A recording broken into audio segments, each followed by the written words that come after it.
Hello everyone, my name is Mesma Delight and welcome to my channel. On this channel I do post sewing tutorial. The video you're watching right now is the part 2 on how to cut a muse split sleeve mini dress. I actually made a video on how to draft the pattern, that's the part 1, and this video will be all about the whole sewing process. So let's just get right into the video. Okay, so this is how my front piece is looking like after using my pattern paper to cut out on my material. I've also added my extra 2-inch allowance and I completed the full length, and this is how my back piece is looking like. Okay, now so bringing this our front piece, what we need to do next is that we need to separate our pattern paper from our material.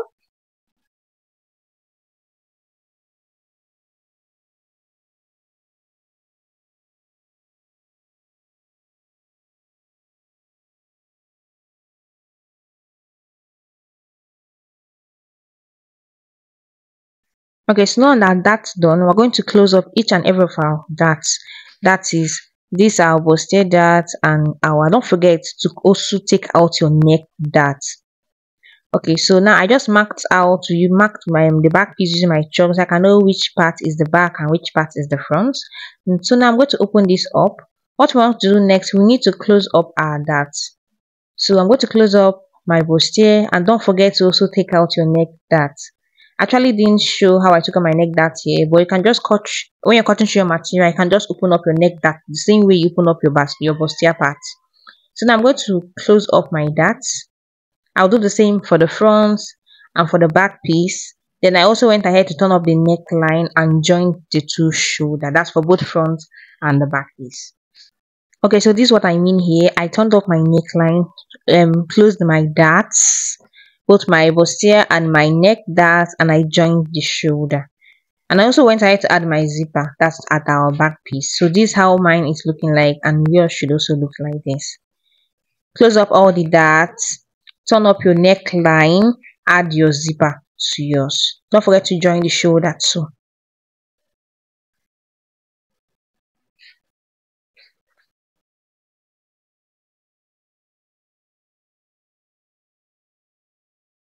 Okay, so now that's done. The next thing we want to do now is to determine where we want our pocket to be. So our pocket is going to start from the end of our darts. From our dart leg, I'm going in by 2.5. Please, when doing yours, go in by 1.5 or 2 inch because I felt like my pocket were too closer. So the length of this pocket will be 6. From your dart leg, go in by 1.5 and go in and complete the measurement to get that remaining 6.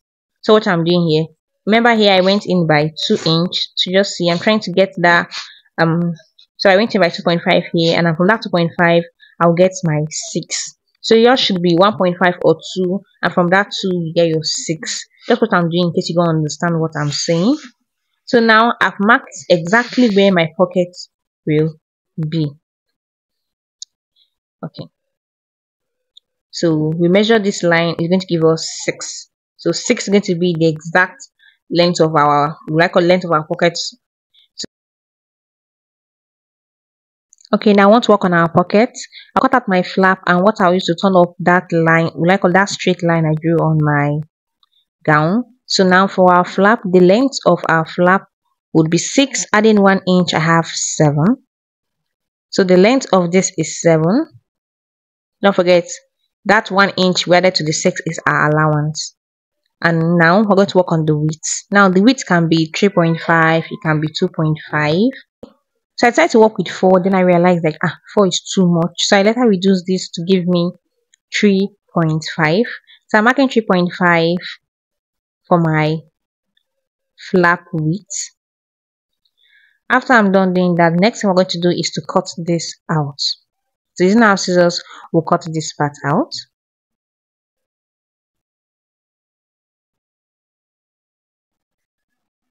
Okay, so that's our flap. So the next thing we want to do now, we want to work on our, I just need a piece of fabric, just what I'm doing, sorry.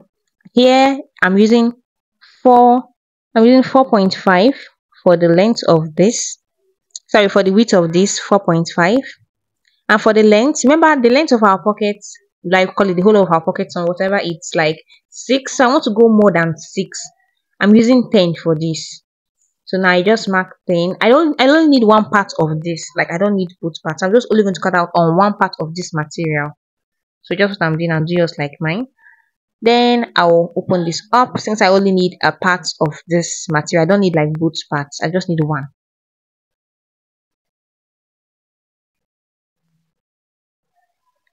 So there I have my flap, and I have just this piece I want to use to turn up that incision will make on our gown. So what I'm going to do next is I'm going to iron my stay on this. Okay, so I've ironed my stay on both my flap and on the other piece. So I want to do next, I want to minus out that 1 inch extra allowance added to my flap. So I want ½ inch to be allocated to each sides of the flap. So just what I'm doing, I'm marking out half inch. I'll connect it using a straight line. At the other end, I will mark out ½ inch. So now from this line, from the line at that edge, the line at the other edge, if I will measure it, it's going to give me exactly 6, and that's what I want. I want after turn up, I want to get exactly 6. That's the length of the incision we made on our gown. Alright, so I will set that aside. Now I'm bringing up this other part. I want to get the middle line. So I'm going to fold this into 2 like this, and I'll use my pen to make a mark at the center. This is just so I can know where the center is, and that's done. I'll fold it the other way, and I'll also make a mark at the center. So I'm just trying to get my ruler now to thicken up the lines. Now it's done. I'll fold it the other way and also mark the center.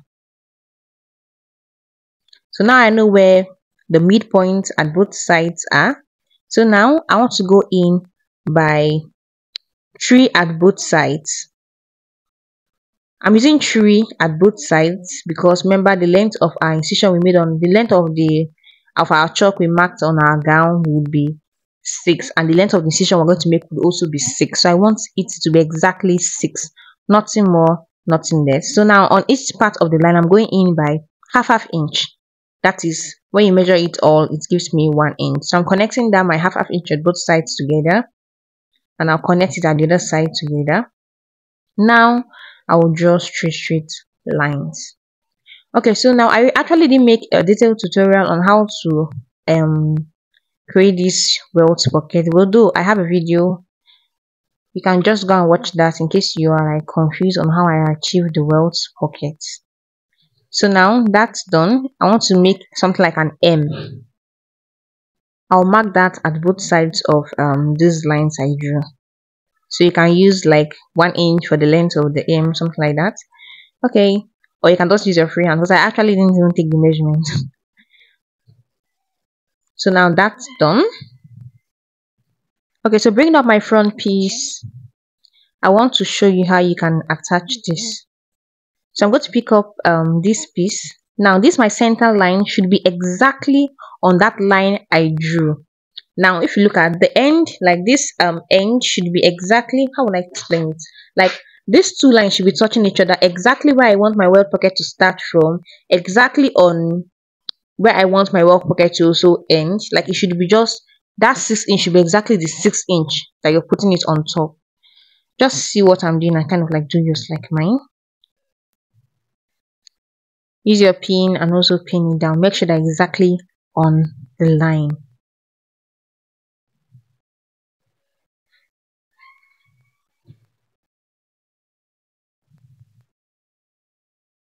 Okay, and now so that's done. What I'm going to do now, I'm going to head over to our sewing machine, and we're going to sew round the box.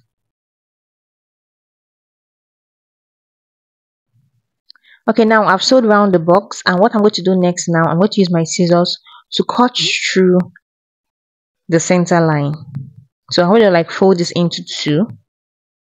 Using my scissors, I'll kind of like make an incision.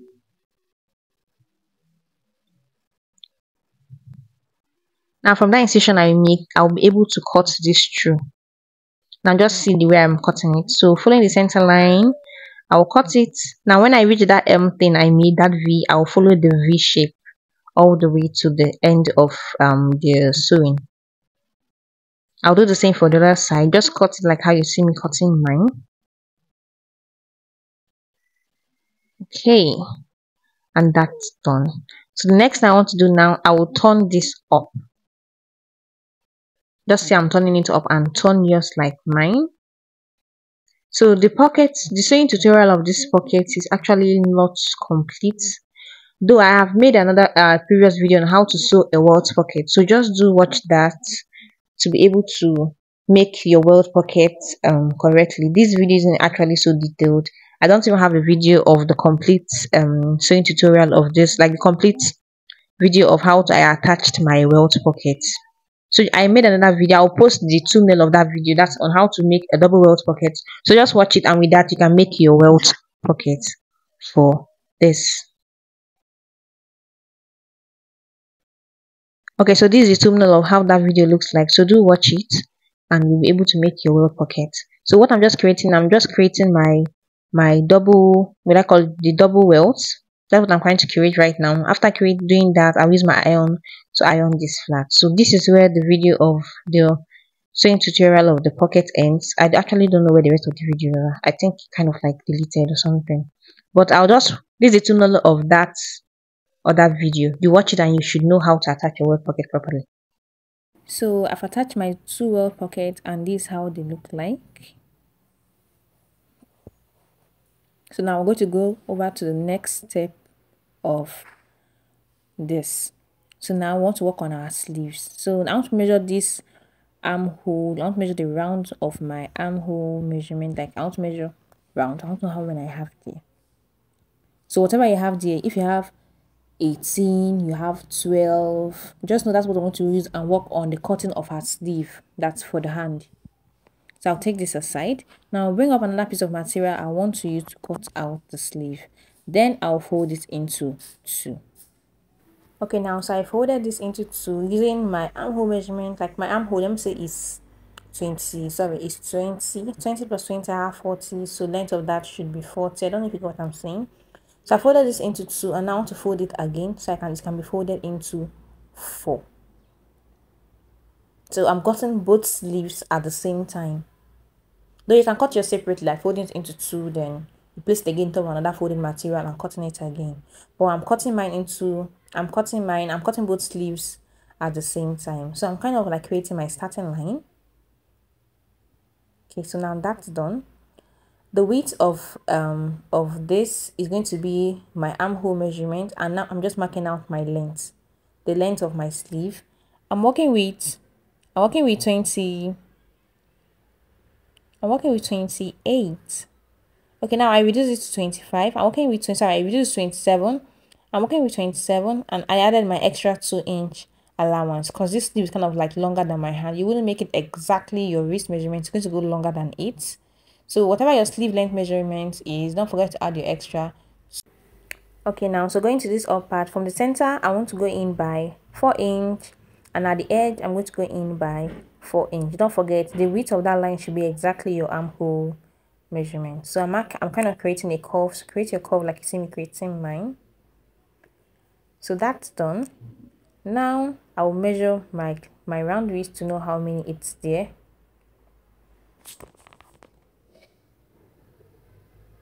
So I've gotten what I wanted. I'll keep that aside. Now I want to mark like where I want, because it has a slit. So we actually measure where you want the slit to start from. So I got where I want the slit to start from. That's this new line I'm marking right now. So now I'll measure my round wrist measurement. Divide it by 2. So your wrist say is 8. Divided by 2, you have 4. Don't forget to add the extra allowance. So now that's done. So I'll be connecting from that point to my wrist. So that's done. Now it kind of like, I want to create something like an A. I don't know if you get what I'm saying, but just see what I'm doing right now. So I'm kind of creating an A. Actually didn't take the measurement of how many it is, but I just know I made an A. So now we're done with that. Next what I'm going to do, I want to cut out this. We're going to cut it out.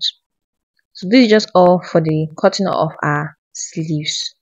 So bringing up our scissors, we'll just cut around this. And after cutting it, the next step we're going to do now is attach our sleeves to our gown. Okay, so this is how our cut sleeves look like. I'm going to make a notch at the center so I can get the center of our split of our sleeve. Open this up. This is what we have. Don't forget to make a notch at the center so you can get the middle part of your sleeve. That's the upper part. You get the midpoint of your sleeve. I'm using my chalk to make marks at the wrong side of this, so I wouldn't like mistake the two mistake so I wouldn't mistake the two sides. So now time to join our sleeves. So I've attached my sleeves to my gown, and this is just how it's looking like. Our next step now is to just shape this using our body measurement. But before that, I want to make marks. Remember, this is a split sleeve.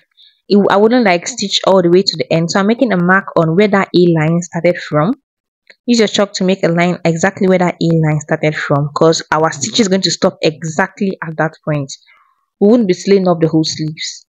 So now, what I'm going to do next, I like marking out my body measurement from my back. That's my zipper line. So I'm going to open up my back piece like this, just so I'm opening up mine. Open it just like that. So our body measurement time. So divide my bust by 4. I will know what I have. Now place exactly at that line where I attached my zipper from. Just what I'm doing. Put it there and I'll mark my bust measurement. Now again, I'll get my waist measurement, divide it by 4. Placing my tape exactly at that point. I'm going to mark my waist measurement. That's at the half length side. So now that's done.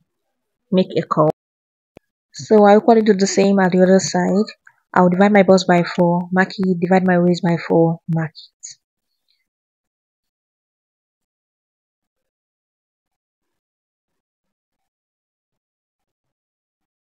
So now if you notice this line is my zipper part, I'm kind of like using it as the center part of this. So now I'm creating my curve. That's done. So next thing we're working on is going to be our hip. Remember, this hip is kind of like exaggerated or something. So I just decided to go down using, I don't even know, I didn't like actually check, but this should be 2 inch. That 2 inch extra allowance I added to it. So I just decided to go in by 2 inch. Though if you remember, when I was drafting the pattern, I added 2 inch and also added 3 inch. After making this dress, after wearing it, I realized the hip was too big. So instead of you to use 2 inch to go down your hip, just use 3 inch. Anyway, you can wear it. Then after wearing, you decide if you like your hip the way it is, or if you want to reduce it. Or the choice is yours. Okay, I'm kind of like folding this into, like, placing my front on my back. Please don't forget to fold your down part of this. So now I'm going to follow these lines I made and I'll shape it all from this bottom part all the way to my sleeves. Don't forget to mark your sleeves measurement. And this is the end result. I also decided to cut out all those allowance, because those allowance won't allow this to relax if you leave it there. So you kind of like trim out your allowance. So now for this sleeve, this part that is open, I'm going to use my Emmy gum to fold that sleeve part in. That's the part of the sleeve I not shape in. I will use my fold that in. So this is how my back is looking like, and that's how the front is looking like. Let me show you how it looks like on my body, and that'll be the end of this video. So please don't forget to like, share, and subscribe, and I hope I will see you in my next video. Thanks for watching.